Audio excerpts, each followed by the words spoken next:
La industria de alimentos tiene una muy mala reputación, ¿no? Está llena de escándalos y hasta teorías conspirativas. Un día el huevo es bueno, un día el huevo es malo, un día la leche es buena, un día la leche es mala. Y es una industria que parece no ponerse de acuerdo con lo que realmente es bueno y malo. Basta con googlear Monsanto o ver documentales. Monsanto. Si no fuera por Monsanto, el mundo entero estaría... Me cuesta creer que haya gente dentro de esas empresas tomando decisiones con maldad. ¿Es la industria de alimentos tan malvada como parece hoy? ¿O hay algo más allá que quienes somos ajenos a ella no entendemos? No es una industria malvada, trata de hacer lo mejor con lo que tiene. Lo que pasa es que lo que tiene no es suficiente. Yo lo veo como estás tratando de crear un simulador de los alimentos. ¿Cómo podíamos hacer exactamente lo mismo que nos encantaba comer de una mejor manera? Y trabajamos con LLMs y GenAI en el 2015, antes de ChatGPT y OpenAI. ¿Cómo llegas a esta idea? Ni una idea se crea solo. Y estuve con premios Nobel. Empiezan como una marca de alimentos porque había que probarle a la industria que se podía hacer esto. Y hay gente que odia lo que hacemos. Realmente. Uno de los contenidos que más me inspiró a entrar al mundo de tecnología fue un documental llamado The Age of AI. Y recuerdo mi sorpresa al ver que salió una startup latinoamericana llamada Notco. Cuéntanos un poco del origen de cómo llegas al fascinante mundo de las startups. Creo que para el mundo de las startups me tengo que ir bastante atrás. Creo que por ahí la gente ha visto un montón de Notco. Por ahí no vieron los 2 emprendimientos pasados que hice antes de Notco. Así que mi introducción al mundo del startup fue incluso antes, cuando era un finance bro, digamos, ¿no? Estaba haciendo el internship de banking en JP Morgan. O sea, mi pasado siempre fue finanza. Nací en una casa de banquero, mi papá era banquero, entonces yo escuchaba el banking language desde que yo era muy chico. Me levantaba con Bloomberg a las 8 de la mañana porque mi viejo estaba mirando la noticia. Entonces era súper interesante la infancia relacionada a la finanza. Me fui a estudiar efectivamente economía y después me fui al banking system, JP Morgan en Hong Kong, en una práctica en private banking. Lo interesante, y creo que mi primera conexión con el emprendimiento fue ahí, ¿no? Una de las familias que estábamos ayudando a hacer la planificación financiera era emprendedor y todo el capital lo produjo con un emprendimiento. Y me metí mucho a escuchar qué era su historia. Y fue increíble, ¿no? Fue esos momentos como que uno se le brilla los ojos y dice, yo quiero esto en mi vida. La historia es muy entretenida. Era un tipo italiano que había hecho quinta compañía de yates más grandes del mundo. El tipo estudió diseño industrial. Su papá era pescador. Entonces se basó bastante en cómo hacer botes para que su papá al menos tenga como una salida al mar más digna cada día, ¿no? Entonces al final de su carrera, el proyecto de título que hizo fue hacerle un bote pescador a su papá con un diseño especial. Entonces lo hizo y efectivamente su papá salió a pescar muchas veces y en una de ellas un millonario inglés que estaba pasando por las costas de Nápoles le dice, me encanta tu barco, ¿quién lo hizo? Y le dice, mi hijo. Y el tipo le pasó el número, el hijo lo llamó y le pidió que le diseñara una lancha a este tipo y él así empezó su astillería y así llegó a ser quien era, que tenía un patrimonio obviamente espectacular. Pero creo que lo más importante por ahí que a mí me llamó la atención era cómo le brillaban los ojos cuando me contaba la historia de cómo logró hacer lo que hizo, ¿no? Y que era un tipo feliz y que era un tipo con una energía increíble. Que en el banking system uno carece un poco de esta ilusión. Cuando cuenta la historia de cómo compro barato y vendo caro, no es muy exciting, ¿no? Entonces yo al ver esto dije, yo quiero esto en mi vida. Y fue ahí, literalmente fue mi único corporate job que tuve en mi vida. Y después me tiré a emprender. Y me tiré a emprender en un camino siempre ligado a la alimentación. Yo siempre tuve una pasión por la alimentación, por el ejercicio físico, por el cuerpo. Siempre me interesó mucho esta industria. Siempre sentí que estaba súper en pañales, muy precario, muy obsoleto, cero ciencia, cero tecnología. Entonces empecé ahí en Latinoamérica un poco a copiar el modelo de Fitbit, que en su momento era así, digamos, el Whoop de hoy en día, era el Fitbit del pasado. Ya tengo uno. Tal cual. Traté de copiar eso, tuve 1 año y medio, me fue pésimo. La verdad que no sabía armar equipo, no sabía delegar, no sabía nada del Venture Capital World. Y fracasé al año y medio, una locura porque no sabía, no es que me quedé sin plata, es que no sabía cómo gastar la plata. O sea, imagínate, problema totalmente al revés. Y después, como mi historia de garage, ¿no? Empecé una compañía de alimentos con un amigo, haciendo fórmula en la casa de mi amigo, comprando maquinaria en China, instalando en la casa de mi amigo, la pieza de la hermana que se había recién ido de su casa de los papás. Y desarrollamos, digamos, un producto y una marca que las pusimos en los supermercados más grandes de Chile. Y éramos nosotros los que producíamos, etiquetábamos, entregábamos, íbamos al supermercado, éramos los repositores, sacábamos los productos a la góndola, monitoreábamos las ventas todos los días. Y era súper interesante porque al final también me dio esta perspectiva del startup world, de verdad, del garage y de que cada peso importa y de cómo generar una marca. Pero al mismo tiempo me hizo descubrir muchas cosas, ¿no? Esa compañía, los dos habíamos sido compañeros de la universidad y habíamos estudiado economía, o sea, nada que ver con la industria de alimentos. Entonces, nosotros contratamos una empresa de investigación y desarrollo para que hiciera la formulación para nosotros. Entonces, ese mundo por primera vez se me abrió y vi en primera mano la tecnología y la ciencia que se usaba en la industria de alimentos para determinar los productos del futuro. Y casi me caigo de culo, ¿no? Realmente eran tres flacos en una bata blanca, en una cocina experimental, haciendo ensayo y error y leyéndose papers de 1970 en cómo aplicar combinaciones de ingredientes para generar ciertos sabores, colores, texturas y aromas. Entonces, claramente con una tecnología y una ciencia así, no podemos esperar mucho del resultado. Y efectivamente fue así. Le pagamos por un año el desarrollo a esta compañía. By the way, le hacía formulaciones a muchas otras compañías y terminamos con un producto horrible. Y teníamos que vender al final de cuentas un producto horrible en el mercado, muy distante a lo que creíamos que íbamos a hacer. Y bueno, aún así, con un producto realmente más o menos, pudimos lograr un posicionamiento espectacular en Walmart, en Jumbo, en Chile y tener algo. Entonces, en ese momento yo supe al toque que lo transformacional de esta industria no iba a venir por una marca nueva o por un concepto nuevo, venía 100% desde la perspectiva de la tecnología. Entonces yo vendí, después de 2 años de estar en esta compañía, de irnos súper bien, y me fui a Estados Unidos. Y ahí seguí mi trayecto del conocimiento, el pensamiento científico, sin perder nunca esta pasión de como, compadre, se puede. Si no lo ha hecho antes alguien, no es porque no se pueda, es porque no han sabido cómo. Mencionaste al inicio brevemente tu infancia, y algo que te he escuchado hablar bastante, incluso tienes un TED Talk, es que empiezas a ir a terapia muy joven y has hablado múltiples veces de lo jodido que es emprender y que no es tan glamoroso como parece.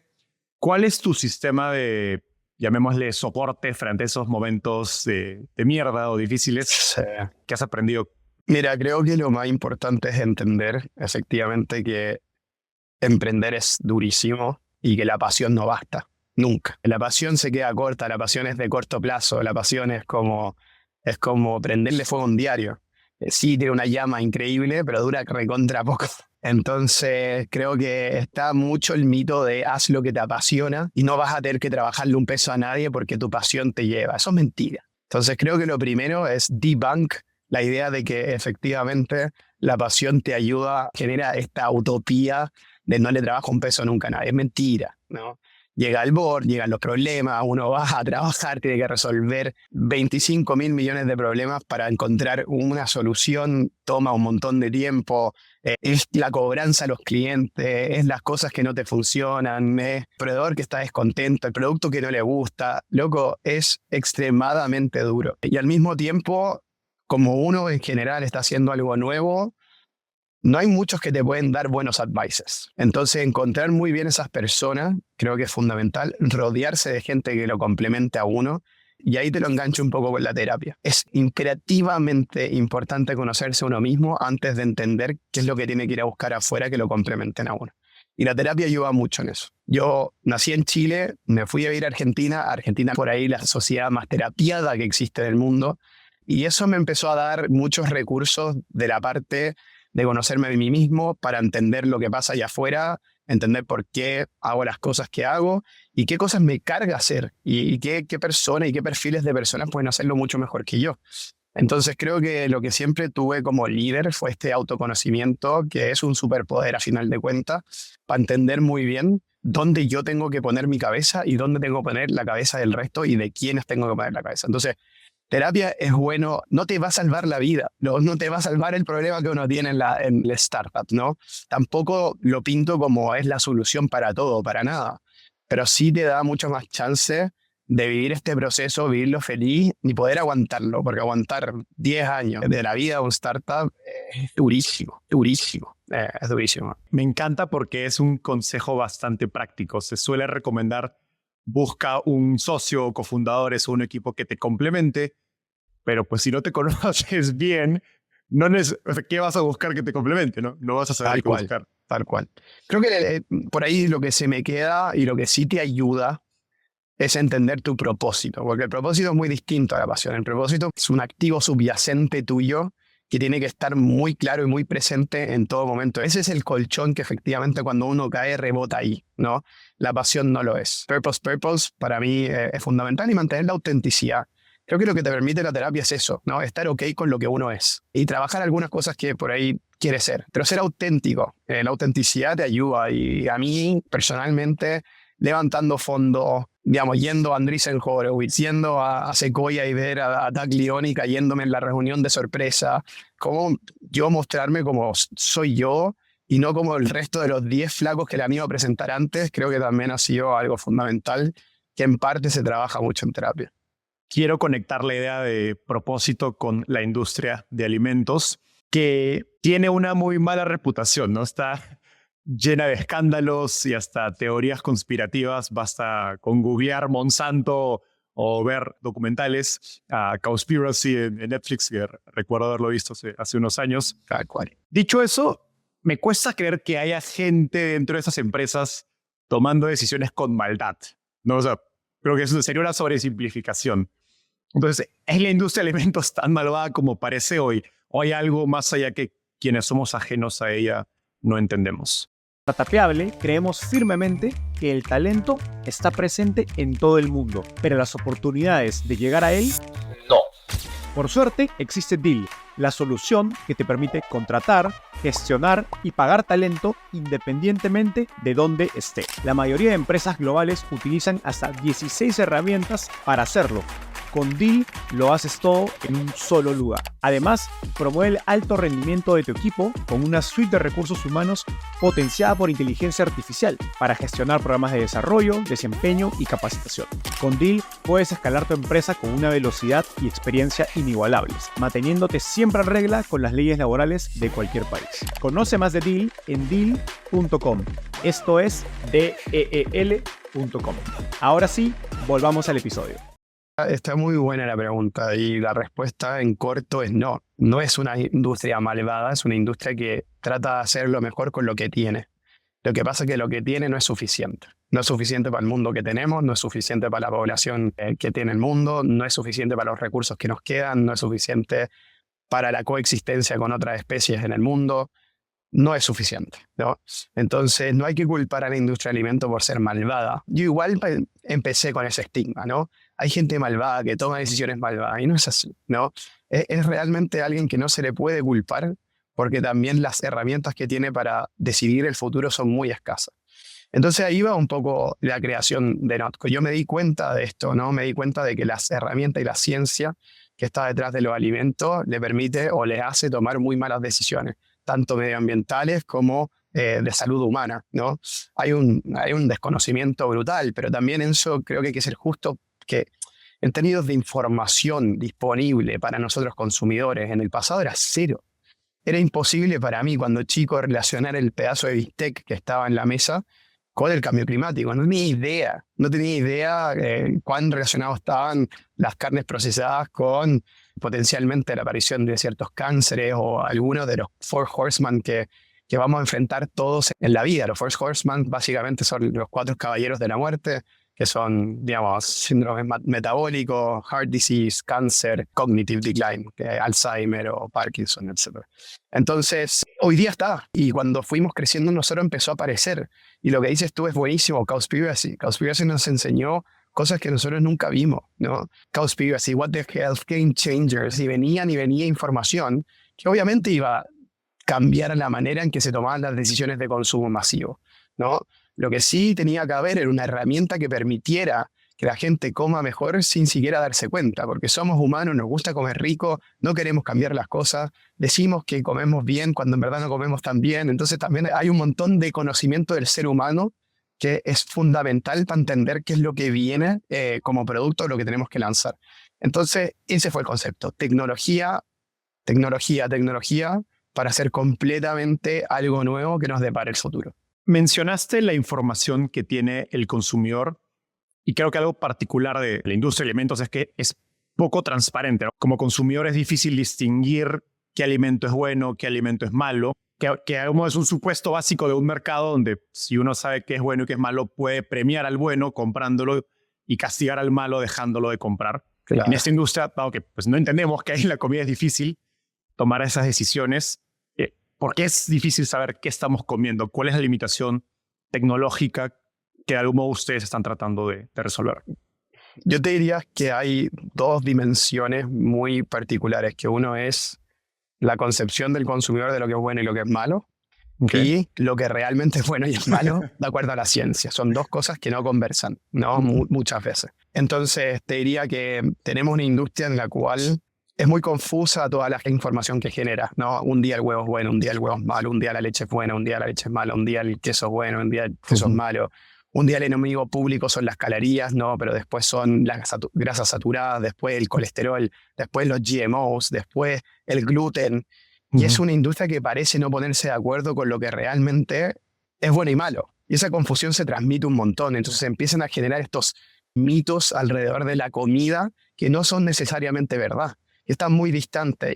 Y esto, déjame conectarlo un poco con lo malo de las redes sociales, donde muchas veces endiosamos a pseudocientíficos, que no son ni siquiera científicos, ¿no? Y que dicen, no, los seed oils, aceite de semilla, es inflamatorio, no sé qué. Uno va a la literatura y es completamente lo contrario, es antiinflamatorio. Bueno, después va y los procesados, los productos procesados. Claro, pero la ingeniería lo que te permite hacer es, digamos, una nutrición que por ahí en una fruta, en una verdura, en esto, nunca lo vaya a encontrar. Entonces el valor nutricional de un producto procesado es extremadamente bueno. Ahora, ponen todo en el mismo saco. Entonces un producto procesado efectivamente es un Twinkie, es una galleta que te hace muy mal. No es lo mismo que una barrita de proteína que te da todos los aminoácidos esenciales, que efectivamente tiene 10 o 15 ingredientes, pero que está hecho ingenierilmente para ser un producto mucho mejor que lo que podemos encontrar en la naturaleza. Entonces, está esta dicotomía entre lo que el consumidor piensa, en que los influencers como proclaman y lo que la ciencia dice. En Notco lo que estamos tratando de hacer es juntar estos dos mundos. Y hay gente que odia lo que hacemos. Realmente lo detesta y está bien. A esa gente es muy loco, bueno, pero es cuando prueban el producto, la gente dice no puedo creerlo. No, hay gente que lo critica, que tú le das una hamburguesa, una Not Burger, dentro de un pan, la comen, dice qué buena la hamburguesa que está, y uno le dice es una Not Burger, y dicen no lo puedo creer. ¿Cómo?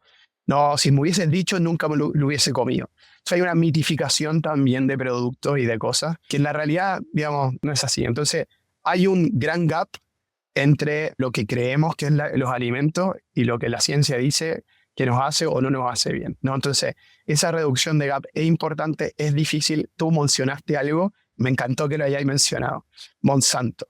Si no fuera por Monsanto, nosotros estaríamos starving. El mundo entero estaría con déficit nutricional. Es controversial, ¿no? Porque también creo que donde la cagó Monsanto en el modelo de negocio que generó, ¿no? Que se apropiaba un poco del IP, de ciertas semillas que permitían mejores yields, etcétera, y convencía a los granjeros, y etcétera. Creo que el modelo de negocio de Monsanto fue muy mal pensado. La ciencia de Monsanto es una cosa de locos, y por eso se la compra Bayer.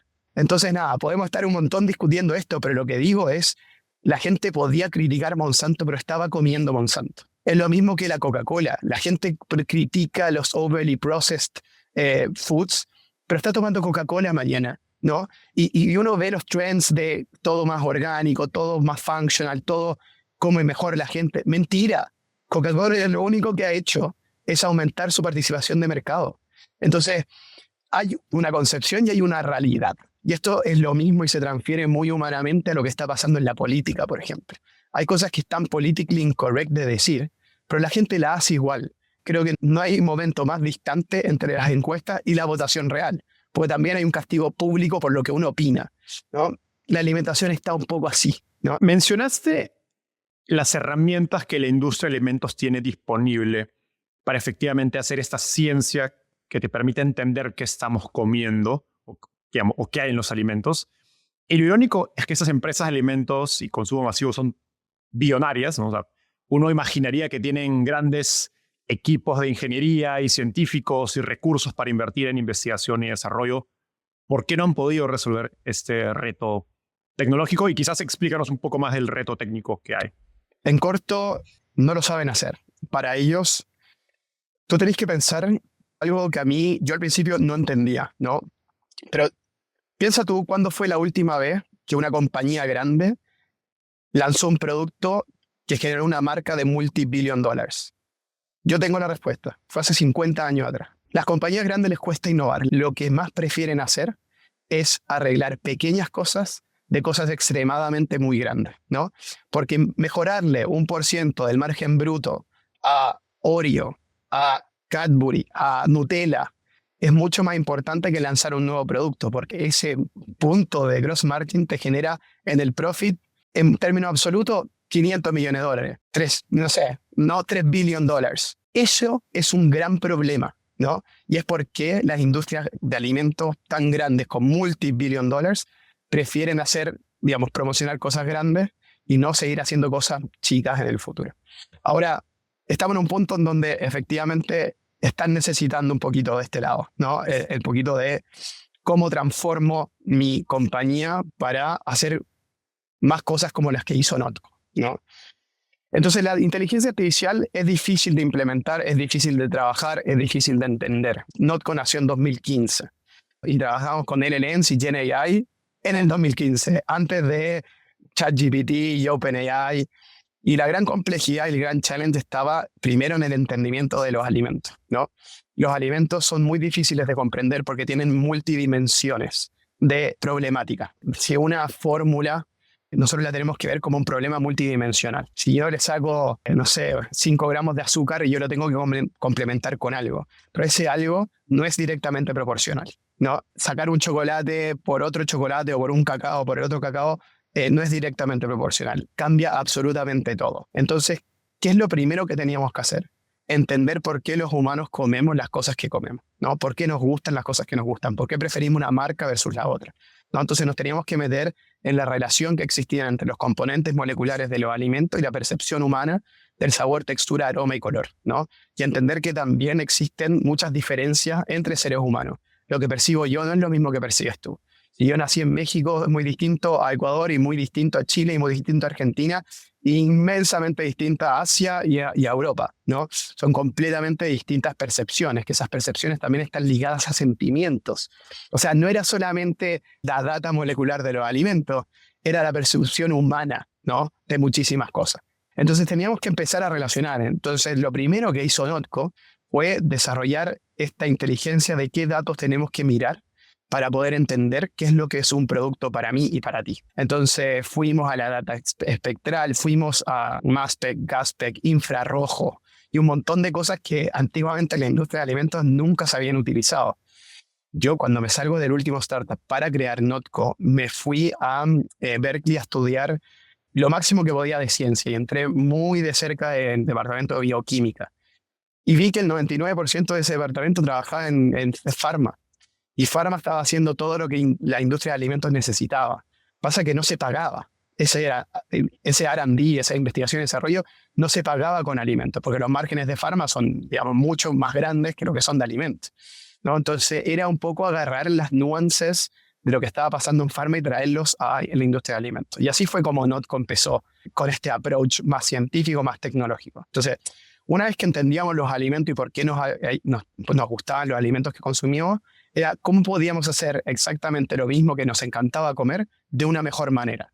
Y esa mejor manera, cuando le preguntábamos a la ciencia, era que hiciéramos todo a partir de plantas, ¿vale? ¿Qué otro challenge había? Que existen más de 300.000 especies de plantas en el mundo y no conocemos lo que pueden hacer.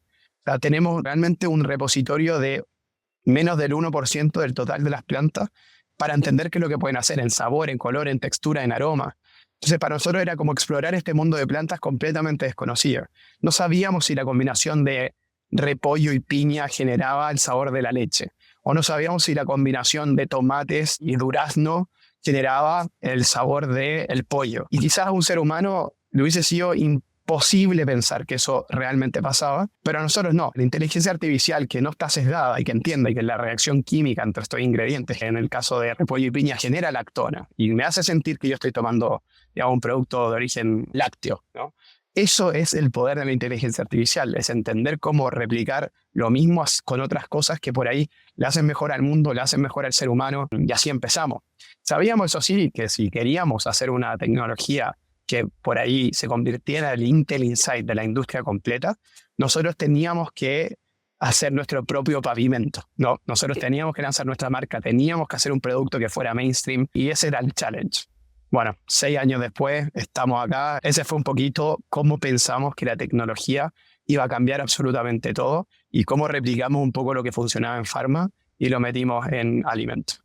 Esta idea de digitalizar el mundo de los alimentos es bastante poderosa, porque estás tratando de crear un simulador de los alimentos con una computadora donde puedes agarrar distintas moléculas o ingredientes en un idioma mucho más sencillo de múltiples alimentos y ver qué otros alimentos surgen si los mezclas antes de llevarlos a producción masiva, que obviamente es muy costoso. Sí. Que digamos, me hace pensar en la plataforma de NVIDIA, donde puedes replicar el mundo físico. Sería algo parecido, pero para el mundo de los alimentos. Tal cual. Uno no llega a estas ideas siguiendo, no sé, el consejo de startups de hablar con tus clientes, ¿no? ¿Cómo llegas a esta idea? Antes de continuar el episodio, quiero pedirte un pequeño favor. Solo el 21% de las personas que escuchan Startupeable están suscritas a este canal. Si tú no lo estás, por favor, ayúdame dándole clic en suscribirte. Con solo un clic nos ayudas a crecer mucho más de lo que te imaginas. A cambio, yo me comprometo a seguir mejorando la calidad de las entrevistas y seguir trayendo cada vez mejores invitados, como los líderes detrás de Mercado Libre, Nubank, Duolingo, Tienda Nube, Pedidos Ya y más empresas de tecnología exitosas de Latinoamérica y el mundo. Gracias y ahora sí, volvemos al episodio. No, claramente no. ¿Cómo llegó a esta idea? Creo que esto es nuevo. Yo hice mis 2 internships. Uno en la Reinvial, que es el asset management más grande de Chile, y después lo hice en JP Morgan. En la Reinvial, a mí me tocó hacer una práctica en el departamento de Business Intelligence en el 2010, 2011, por ahí. Y eran las primeras nociones de la inteligencia artificial que yo tuve en mi vida. Y en vez de estar ocupando inteligencia artificial para alimento y cosas mucho más complejas, yo lo usaba mucho más para hacer los mejores fondos mutuos o un montón de cosas de ese estilo, ¿no? Entonces, GenAI, clusters, digamos, un montón de lenguaje de inteligencia artificial lo empecé a agarrar ahí. Yo dije, esta industria de alimentos se parece bastante a la industria financiera, en muchísimos aspectos. Yo pasé por la crisis subprime 2008, yo vi lo que estaba pasando. Habían grandes compañías vendiendo productos hipercomplejos a consumidores que estaban totalmente desconectados de lo que estaban comprando y donde los reguladores pasaron a ser los regulados. Esas 4 cosas las teníamos en la industria de alimentos. La misma, exactamente la misma. Entonces dije, como con este approach que yo aprendí en la industria financiera, creo que puede haber algo en la industria de alimentos que yo pueda cambiar. Eso no me convertía en un científico ni nada por el estilo. Creo que estuve con premios Nobel en Berkeley para también pimponear esta idea. Entonces no es que yo haya sido el científico para nada, pero sí estuve mucho en contacto con muchos científicos para entender cuál era el camino y qué cosas habían hecho y qué cosas no. Entonces tampoco llegué a esto solo y eso es importante. Ni una idea se crea solo y eso también es un buen mensaje. Y las ideas valen 0 si no se ejecutan bien. Entonces busqué cofundadores científicos. Karim es un PhD, postdoc de Harvard de Computer Science, trabaja en astrofísica. Lo interesante de la historia con Karim es que realmente muchos de mis compañeros que estudiaron ingeniería tuvieron a Karim como profesor. Y todos hablaban de este profesor que sabía de inteligencia artificial como no sabía nadie en el mundo y no sé qué. Era mítico porque sus clases se llenaban y había gente a través de las ventanas mirando las clases de Karim. Y yo dije, tengo que conocer a este personaje mítico, ¿no? Y obviamente que le tengo que traer esta idea de ver cómo la inteligencia artificial puede ayudarme a reconstruir la industria de alimentos.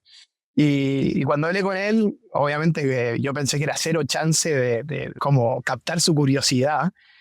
Y fue una cosa de locos, porque él lo que hacía era, sacaba datos de telescopios, desarrollaba algoritmos de inteligencia artificial para que los astrónomos entendieran la composición de una estrella, la densidad de la atmósfera y cosas ultra complejas. Pero efectivamente, él lo que me dijo después, cuando ya cofundado en Notco, en el fondo me dice, a mí lo que más me interesó fue que yo todo lo que hago no lo puedo probar. Es decir, yo no puedo ir a un planeta que está 5 años luz y probar que la densidad de la atmósfera era tal, que los elementos, que, etcétera. En los alimentos lo puedo hacer, y lo puedo hacer así. Y algo muy mundano y que lo puedo cambiar al toque. Entonces, eso me llamó extremadamente mucho la atención. Te creí toda la visión y fuimos. Y por el otro lado, el otro cofundador es Pablo, y Pablo bioquímico, doctor en biotecnología y experto en genómica de plantas. Pablo era el científico loco que había vivido 3 años yendo a la Antártica, que había analizado cómo las plantas podían sobrevivir en estos climas muy extremos. Entonces, la patita científica se vino desde la curiosidad científica que yo siempre tuve, pero también del complemento científico que tenía que tener en orden para llegar a lo que llegamos. Mencionaste que, a pesar de esta visión de tecnología de Notco, empiezan como una marca de alimentos porque había que probarle a la industria que se podía hacer esto. Y probablemente la mayoría que nos escuchan piensan en Notco como una marca de mayonesa o de hamburguesas. Pero desde un inicio estuvo esta visión de crear esta plataforma y tecnología que le permita a la industria de alimentos crear cualquier producto.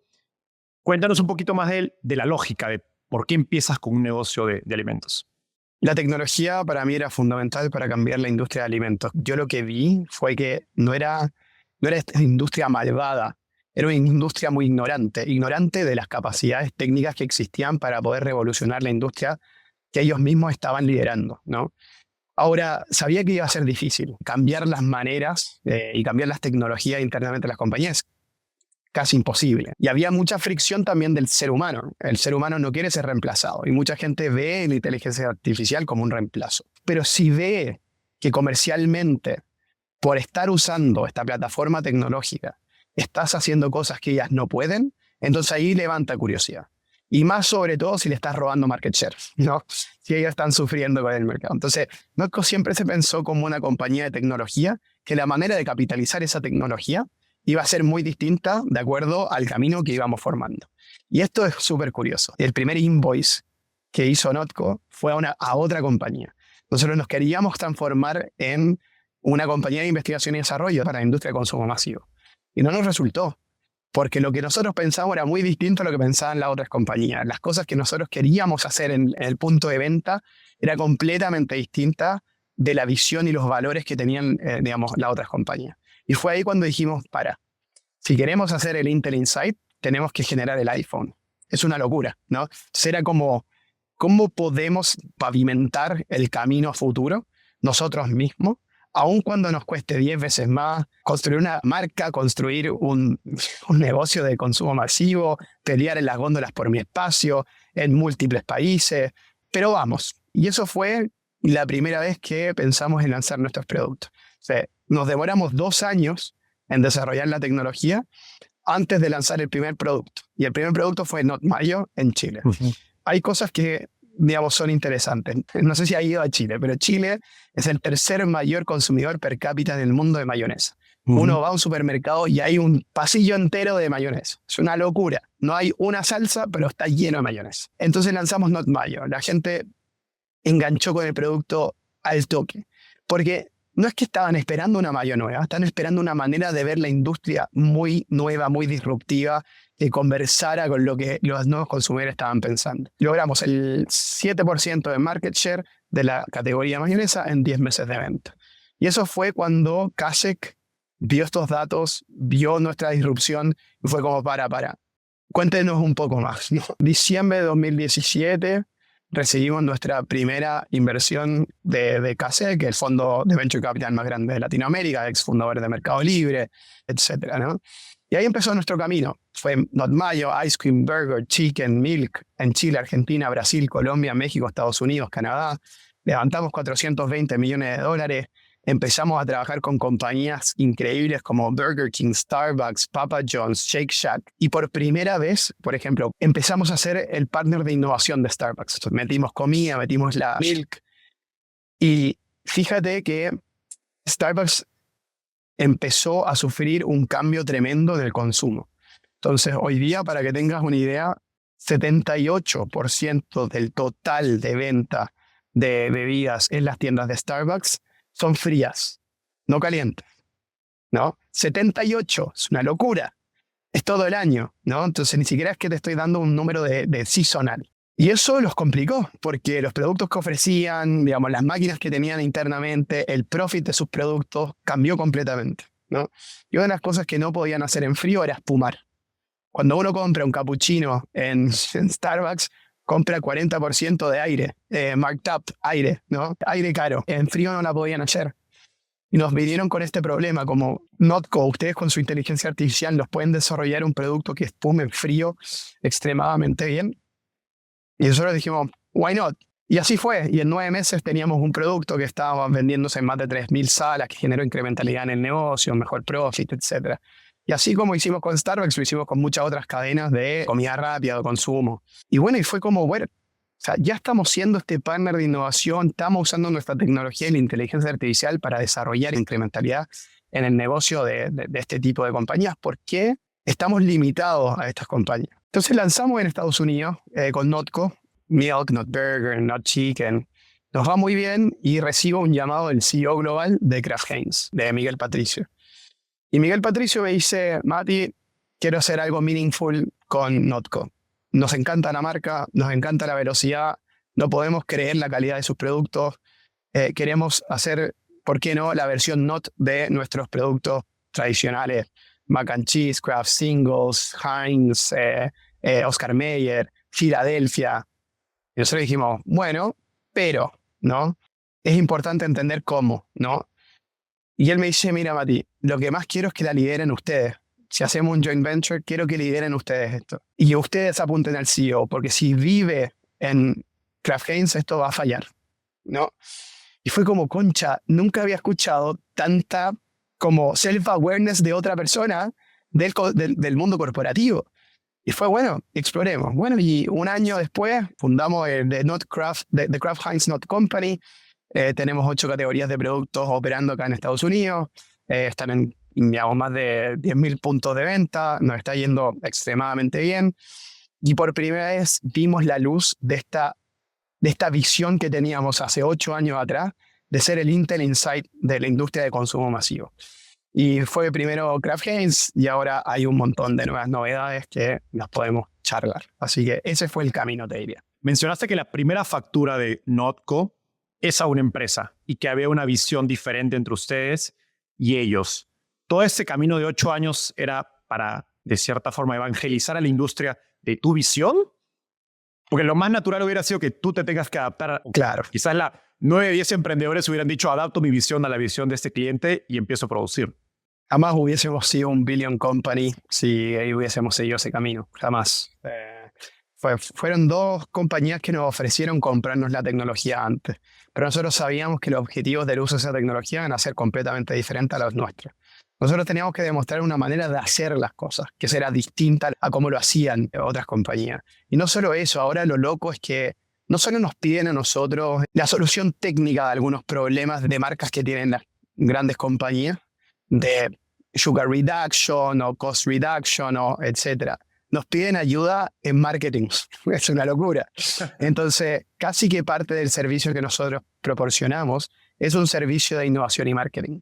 Porque también la industria que soporta estas de consumo masivo está muy atrasada, ¿no? O sea, hoy día, por ejemplo, bueno, creo que Notco ha hecho un marketing muy bueno y es muy catchy y muy disruptivo y hablamos cosas que el resto no. Por lo tanto, conectamos con consumidores que otras compañías no lo hacen. En esto nos dimos cuenta que si queríamos realmente ayudar a estas grandes compañías, también teníamos que entender cuáles eran los pain points internos. El primero es lo que mencionaste antes, ¿por qué ellos no pudieron hacer lo que nosotros hacíamos? ¿Por qué no si son multi-billion dollar companies? Y lo primero es que no tienen las prioridades, no saben cómo, pero también ellos tienen un montón de datos. Te digo que es infinito. descentralizado, muy difíciles de leer. Entonces, el valor que están generando con los datos que tienen es close to zero. Entonces, antes de nosotros entrar a lo muy, muy técnico, lo primero es partir con, deja a Notco ayudarte a centralizar los datos y generar mucho valor con los datos que ya tienes para tus procesos internos. Lo segundo es, déjame arreglarte el proceso de innovación. En general, las compañías grandes contratan a agencias de marketing para que les produzcan como conceptos de innovación. Y hacen, digamos, diseños increíbles que los prueban con consumidores, te dan qualitative y quantitative data, pero después te dicen, toma, este es el producto validado, hazlo tú. Otro proceso completamente quebrado, porque lo que hace marketing es se lo da a investigación y desarrollo. Investigación y desarrollo tiene que adivinar qué tipo de producto va dentro del concepto que está validado, ¿no? Y la agencia de marketing tiene cero accountability del éxito o fracaso del producto en la góndola. Entonces, es súper fácil su trabajo, ¿no? O sea, nosotros dijimos, bueno, creemos un módulo de tecnología que les ayude a generar el concepto, entender que hay un white space, entender la oportunidad, y nosotros le desarrollamos el producto a ellos y somos partners y socios en el lanzamiento de ese producto. Entonces, si es exitoso, nos va bien a los dos. Si es un fracaso, nos va mal a los dos. Entonces, cambiamos también la dinámica de operar de esta industria con inteligencia artificial. Sí, empezamos con esta idea de venderle, digamos, un concepto y un servicio a las compañías de consumo masivo. No nos resultó. Hicimos 8 años de laburo comercial y mostrarle cómo se hacían las cosas para poder volver al mismo lugar que estábamos hace 6, 7 años atrás, pero obviamente también entendiendo muy en profundidad los pain points que ellos tenían, porque what keeps them up at night era lo mismo que what keeps us up at night como CPG Company. Así que eso fue una virtud. Y no te hubieran abierto las puertas a ofrecerle tantos servicios si no tuvieras esos 8 años de experiencia. Cero chance. Hablemos un poco más del impacto financiero de la tecnología, porque siendo muy escéptico, pues esta industria no va a cambiar radicalmente sus métodos de producción y adoptar tecnología como la de Notco solo por buenas intenciones, sino porque hay incentivos de negocios. Sí. Y del mismo modo, los consumidores no vamos a consumir productos más sostenibles si es que son más caros, ¿no? O si es que saben feo, ¿no? O no saben como nos gustaría que sepan.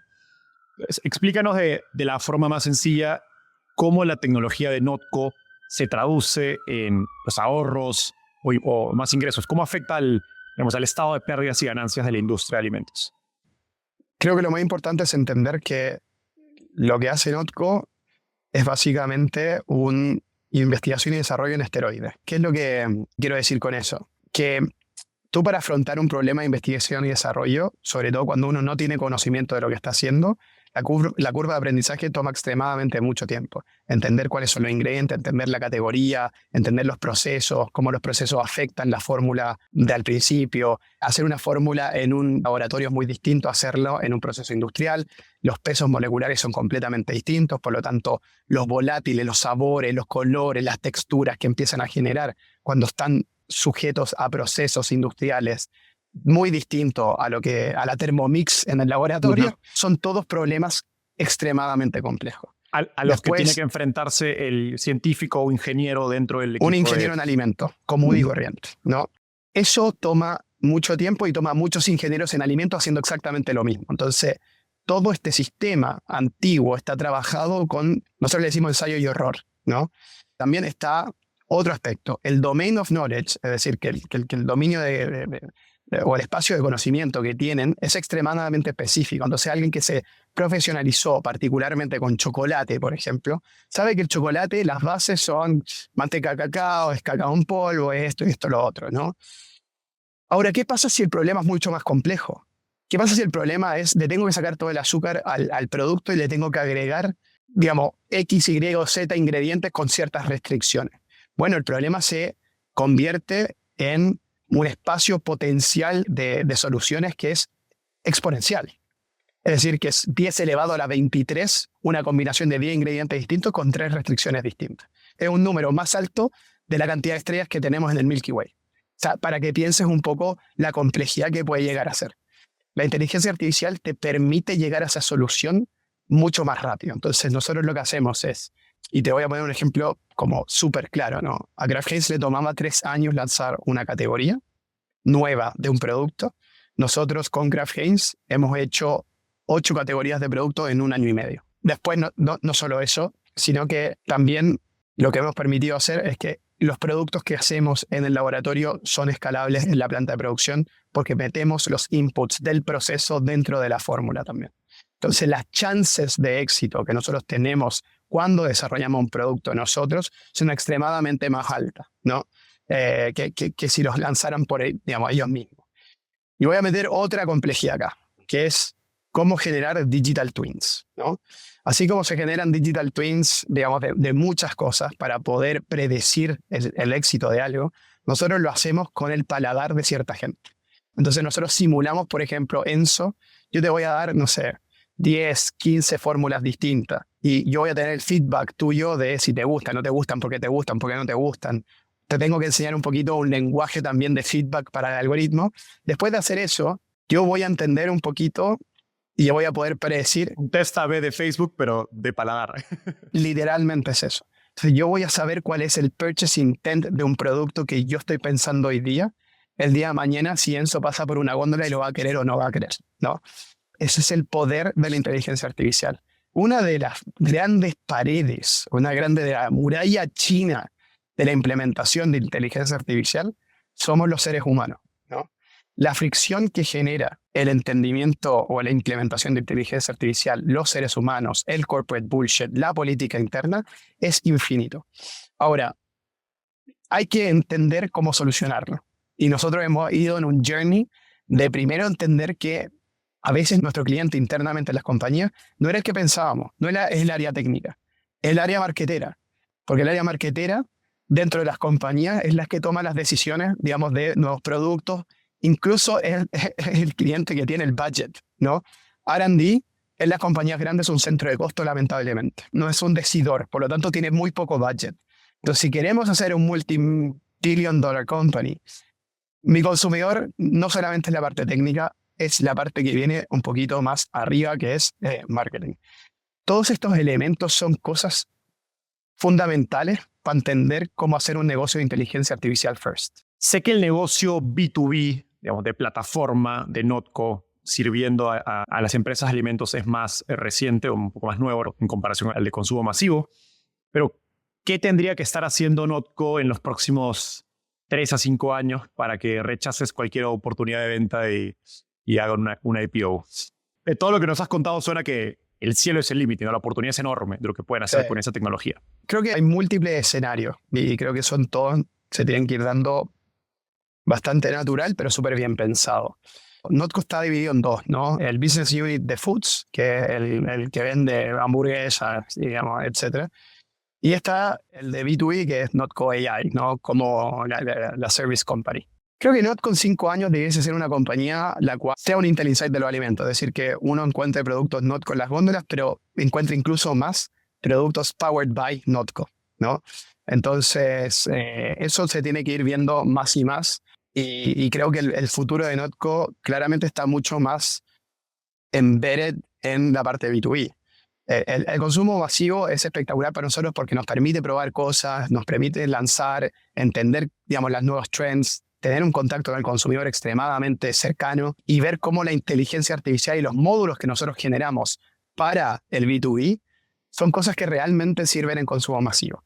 Entonces, nosotros debiésemos ser el ChatGPT o el OpenAI de la industria de alimentos en 5 años y ser considerada así, ser valorizada así. Yo la verdad que no tengo ninguna duda que si lo hacemos muy bien, podemos llegar a eso. Por ahí tenemos una industria o un consumidor que se mueve un poco más lento, por lo tanto, por ahí no va a ser el 157 billions que acaban de valorizar OpenAI, pero algo, digamos, un multi-billion dollar company porque genera mucho valor en la industria. Entonces, desde la industria de alimentos hasta la industria de beauty, home care, personal care también. Hoy día estamos empezando con esa industria, ¿no? Porque la industria de sabores es prima hermana de la industria de fragancia. Y hemos podido lograr hacer con mucha inteligencia y mucho Gen AI. Podemos decir hoy día, Enzo, no sé, tú dices, mira, ¿sabes qué? Quiero hacer un perfume que me recuerde a mi niñez cuando vivía en Lima. En La Lima, Molina. En La Molina. Bueno, quiero recordar La Molina, no sé qué, cuando mi mamá me hacía, y ese, en cuestión de minutos, tú te debes esa fragancia. ¿no? Eso hoy día lo estamos pudiendo hacer. Y es muy, muy interesante. Así que, ¿dónde está por ahí el límite? No lo sé todavía. Suena a Grenouille de El Perfume. Total, Formato de inteligencia total, artificial. total. Para los que han leído el libro. Al inicio de la conversación mencionaste a Monsanto como un ejemplo de tecnología espectacular que ha generado mucho impacto en reducir pues, el costo de los alimentos a nivel mundial, pero que eventualmente tiene problemas de modelo de negocio o incentivos perversos quizás. ¿Cómo piensas en evitar eso dentro de Notco en esos 5 o 10 años, donde eres una compañía de tecnología espectacular, pero evitar generar esos incentivos perversos de negocio? Es muy buena pregunta y creo que tiene que ver un poco con el old world versus the new world. Creo que antiguamente había un lado menos altruista de lo que hay hoy en día. Creo, no sé, me gustaría creer que sí lo hay, ¿no? Yo quiero gran parte de la torta, pero no quiero que la torta sea solo mía. Y creo que hay que siempre tener en cuenta de los productores pequeños, de los que pueden aportar un montón, en vez de es como join us or die. No se puede hacer eso. Hoy día creo que, digamos, vivimos en una economía muy distinta a lo que vivíamos antes. Entonces, yo por ahí creo que Monsanto tuvo un mal approach ahí en el modelo de negocio, en cómo quería generar esa torta y cómo invitar a ser parte y no de winner takes all y my way or the highway. Eso no me parece. Entonces, por ahí no te tengo una respuesta concreta de cómo podemos evitarlo, pero yo creo que en mi persona, líder de la compañía, no está ese como voy a tomarme toda la torta, voy a ser el único player. Para nada, no me importa la competencia, me hace muy bien. Me encanta que me salgan a competir porque también nos mantiene frescos. Uno se achancha, no sé cómo se dice, no sé cuál es la expresión, pero uno llega a un punto... Lento, se relaja. Puta, sí, entiende los mamuts que se frenaron en entender cuál era el real valor y cuál es su como reason to be en la sociedad. A veces nos relajamos y quedamos ahí medio lenteja. Entonces, cuando sale la competencia, es espectacular. Entonces, libre mercado, bueno, y competencia, creo que hace extremadamente. Hablemos un poco de marketing.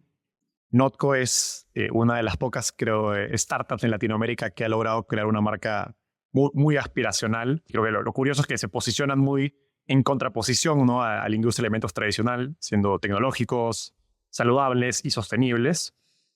Pero a la misma vez uno va a una góndola de un supermercado y es difícil destacar entre tantas marcas. Mencionabas la góndola de mayonesa en Chile, que debe tener, no sé, 30 o 50 marcas. ¿Cuáles han sido tus aprendizajes acerca de cómo hacer marketing y crear una marca que destaque en una categoría con tanto ruido? Creo que lo más importante para mí es primero tener argumentos muy fundamentales de por qué existimos en la categoría que decidimos lanzar. Y tenemos que estar haciendo algo muy distinto a lo que está haciendo el resto. Si no, no tenemos que estar. Y nosotros caímos en la tentación de, por ser Notco, que lanzáramos en una categoría y la gente va a entender y va a recontra comprender el value proposition y que lo va a comprar. Y es mentira. Nosotros hemos sacado un montón de categorías que pensamos que iban a resultar y no resultaron, ¿no? Hay roles en cada una de las categorías y etc. Pero creo que lo más importante es entender que uno está jugando un juego ganador en una categoría porque tenemos menos plata que todos los que compiten, ¿no? Si queremos llegar a doble dígito de market share, tenemos que quemarnos la peluca y más vale gastar en cosas que tienen un norte súper claro y de vuelta de ser líderes de algunas cosas. No quiero ser el nicho, no quiero ser la marca vegana, no quiero ser necesito ser el mainstream. Y la única manera de ser el mainstream es entender cuál es el boogeyman. Hay muchas categorías donde hay muchos boogeyman y entenderlos muy bien y que eso sea resonante con la gente. Explícanos el boogeyman. El boogeyman es básicamente encontrar la crítica o un grupo de gente que critica una categoría que la sigue comprando porque es lo que hay. Ese es lo que hay, no puede ser, ¿no? Entonces, cuando uno identifica el boogeyman, uno tiene que ser clarísimo con las cosas que están mal para generar empatía en el consumidor, o para que el consumidor diga, esto era lo que necesitaba, o yo no sabía que necesitaba esto y lo necesito, ¿no? O no lo quería y ahora lo necesito. Entonces, en Notco, la parte de innovación tiene mucho que ver con eso, con identificar cuáles son las cosas que hoy día la gente no sabe que le molestan de las cosas que compra, ¿no? Y nosotros ser súper aguja con exactamente ese tipo de cosas, entendiendo que el consumidor al final es el que toma la decisión, pero el rol de Notco es súper claro, se merece algo mejor y el producto que nosotros entregamos cumple con el ABC de lo que tiene que cumplir. Así que ahí hemos sido ultra successful. Con el chorizo, por ejemplo, creo que por ahí el último producto que lanzamos que le fue increíble, ¿no? Yo no estaba tan convencido, para ser honesto, de lanzar el chorizo. Y el equipo como que veía algo que yo por ahí no veía. Puede ser que también ya llevo 4 años viviendo en Nueva York y por ahí me alejé un poco de la parrilla, del día a día, de Latinoamérica, de Chile, de Argentina. Y lo lanzamos con un value proposition de nutrición. O sea, 9 gramos de proteína y 0 de las cosas que no sabemos que hay adentro de un chorizo, ¿no? Que eso resuena, es increíble, pero resuena con todo el mundo. Y claro, y nadie quiere saber, ¿no? Pero si yo te lo hago saber, te lo hago saber de una buena manera también. Y eso también es otra cosa importante. Somos sutiles en esos mensajes, porque no queremos que la gente como que en el fondo se sienta mal por lo que está haciendo, ¿no? Entonces ese marketing es súper sutil y hemos sido súper buenos al entender el consumidor primero que todo el resto de las compañías. Quiero hacer doble clic en esta idea de no hacer sentir mal al consumidor, porque creo que es un punto clave donde ha fallado, voy a llamarle la industria de sustentabilidad. ¿No? Distintos alimentos veganos, no sé, orgánicos, que tratan de promover un consumo pues, consciente, con menor impacto al cambio climático, pero se han quedado en un segmento de mercado muy nicho, creo que entre múltiples cosas porque tienen productos que quizás no saben igual a sus contrapartidas, digamos, tradicionales, tienen mensajes que pues buscan hacer sentir mal al consumidor. Y otro más, ¿por qué crees que de algún modo la industria de sustentabilidad, que sé que es algo que te importa, no ha tenido éxito y cómo de algún modo tratas de hacer algo diferente en Notco, ¿no? Es buenísima la pregunta y siempre lo comunico internamente. Ser más sustentable no puede ser un long-term value proposition de ninguna compañía. La sustentabilidad first no es, porque digamos, sí, nos importa, pero le importa a 4 flacos en esta sala. Hay que pensar en la gente que tiene un presupuesto limitado, hay gente que quiere consumir, digamos, productos que son extremadamente ricos y no por eso va a sacrificar absolutamente nada. Te diría que hay 10 cosas más importantes. Nosotros tenemos que encontrar la manera de que la sustentabilidad sea un value add del producto y no un value proposition principal, porque el value proposition principal de sustentabilidad es muy frágil, muy, muy frágil, ¿no? Porque hay momentos, y vivimos momentos, en la pandemia, cuando abundaba la plata, los tipos de cambio estaban súper bien, las tasas de interés, 0, o sea, la verdad que ahí la sustentabilidad pasa a ser una proposición importante para gente rica, para gente que tiene plata. When chips are down, sustentabilidad es el último de la cola. Por lo tanto, si creaste una marca o un producto basado en la sustentabilidad primero, un día te va a ir excelente, un día te va a ir extremadamente mal. Entonces, esto en general en la sustentabilidad. En los alimentos son, digamos, primordiales para mantener la felicidad de la gente. La gente quiere consumir cosas ricas. La gente necesita el producto correcto, la ocasión de consumo correcta y que se cocine de la misma manera que se cocina lo que siempre ha cocinado en su vida. Entonces, nuestra Notburger se tiene que cocinar de la misma manera en la parrilla, en el sartén, en el horno, de la manera que se cocina una hamburguesa tradicional. Entonces, para mí es un grave error pensar de que la sustentabilidad es un value proposition de long term y winning value proposition sin antes tener 10 distintos value proposition que van a hacer que la gente esté excited cuando consuma tu producto. Entonces, efectivamente creo que hay mucha gente que se queda en el discurso romántico, que piensa en un Excel que dice que el consumidor va a favorecer sustainability first, y no es así, es mentira, hay que cambiar. Y la industria plant-based, digamos, ha sufrido mucho de eso, bueno, porque también hay un cementerio de unfulfilled promises, y que las cosas son iguales, y la que no, man, y lo hizo muy mal. Y esta corrección, te diría, es dura, durísima, y se está muriendo un montón de compañías, pero creo que también es necesaria, ¿no? Yo pongo el ejemplo de las canchas de pádel, ¿no? Como que el pádel fue una revolución en Latinoamérica y hay canchas de pádel en todos lados, en cada esquina, etc. Obviamente ahora hay canchas o clubes de pádel que están muriendo porque hubo mucha demanda, mucha más oferta de lo que había demanda, hubo un peak de trend y ahora se está regulando, pero los buenos clubes se van a mantener y van a ser los que van a thrive en el long term. Entonces, nada, esto es un poquito lo mismo que va a pasar acá en esta industria. Volviendo a marketing, Karim me dijo que uno de tus superpoderes es el gusto para reconocer cuándo una marca es buena y cuándo no. Llévanos a una sala de reuniones de Notco cuando están pensando en un producto o haciendo un lanzamiento. ¿Cómo llegas a ideas creativas? ¿Tienes alguna fórmula, un framework? Hay algunas cosas impulsivas. No quiero profesionalizar lo que está poco profesionalizado. Hay cosas impulsivas, ¿no? De haber visto una ocasión de consumo, el offering está completamente limitado y digo, concha la lora, ¿por qué no hacemos un snack que, por ejemplo, no sé, hay un ejemplo muy bueno de un producto que potencialmente lo vamos a lanzar, que es un shareable snack de humanos y perros, ¿no? Yo he visto, digamos, hay mucha conexión emocional hoy día entre los millennials y los perros, güey. Los perrijos. Los perrijos. Bueno, el perrijo tiene algunas limitaciones que un hijo nunca te, digamos, que un perro nunca te va a dar, que un hijo humano sí, ¿no? Pero hay cosas que sí se pueden fulfill. Por ejemplo, la comida. Entonces, armar un producto que se pueda compartir en un hike de un perro y un humano, que bueno, hay algunos que lo considerarán rarísimo, pero hay algunas personas que lo aman, ¿no? Y que lo veis como potencial conexión emocional, ¿no? Y la comida es eso, muchas veces la comida es mucho más que la comida, es una conexión emocional con alguien. La parrilla, por ejemplo, en Latinoamérica, es emocional, loco. Uno se sienta en la parrilla no por la parrilla, es por el momento, por el fuego, por la prendida, por la cerveza con las...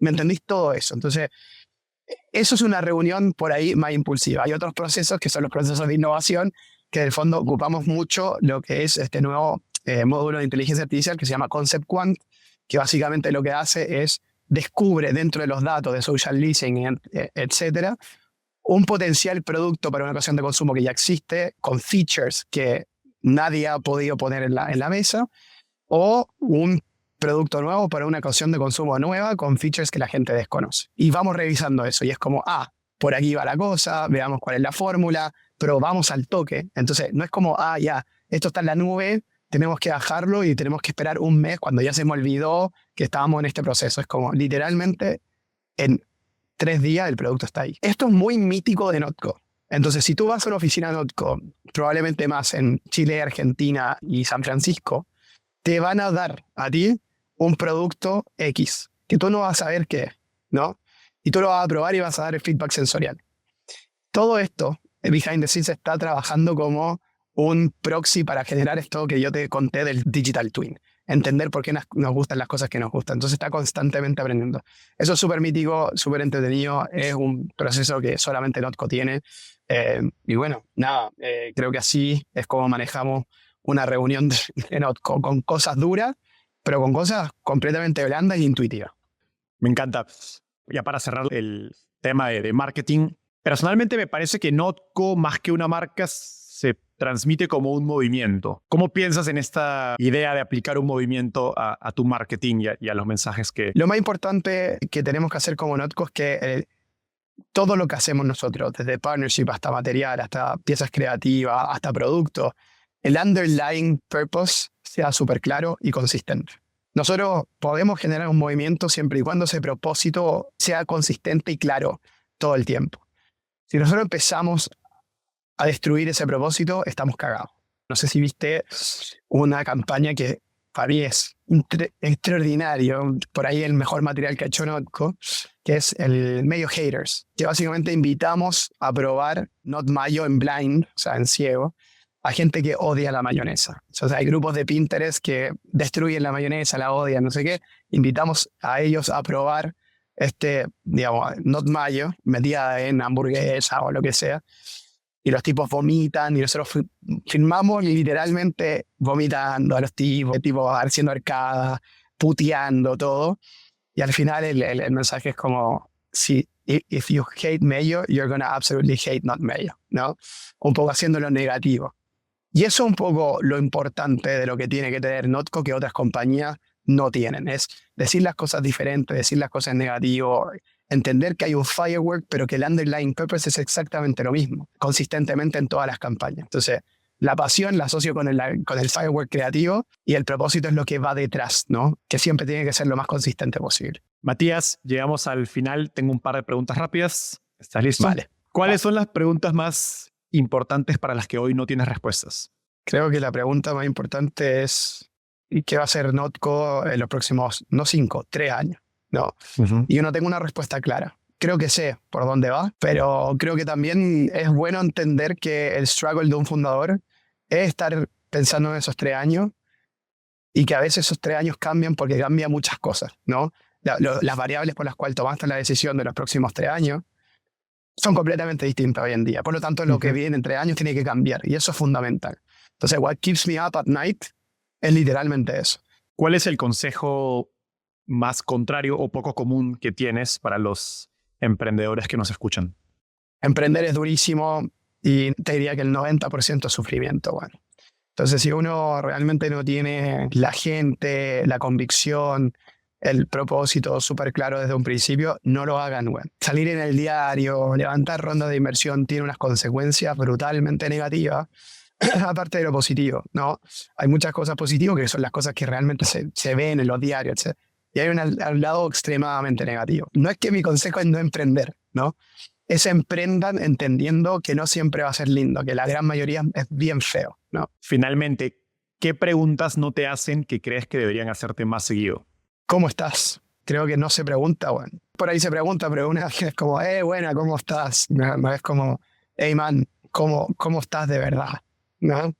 Esa pregunta es muy poco frecuente y la gente que quiere realmente saber cómo está es muy, muy pequeña. Y por eso te diría que la gente que te rodea es absolutamente clave, tu pareja, tu familia, eso es absolutamente clave. Entonces, el cómo estás por ahí debiese estar mucho más presente. Bueno. Es muy difícil y es muy solitario estar donde estamos, como fundadores y como CEOs, y debería cuidarse un poquito más las personas. ¿Cómo estás? Estoy a veces bien y a veces más o menos, te diría, no es siempre bien. Estoy claro algunos días y estoy poco claro algunos otros. Y sí, lo bueno es que estoy con la gente que se preocupa realmente como estoy.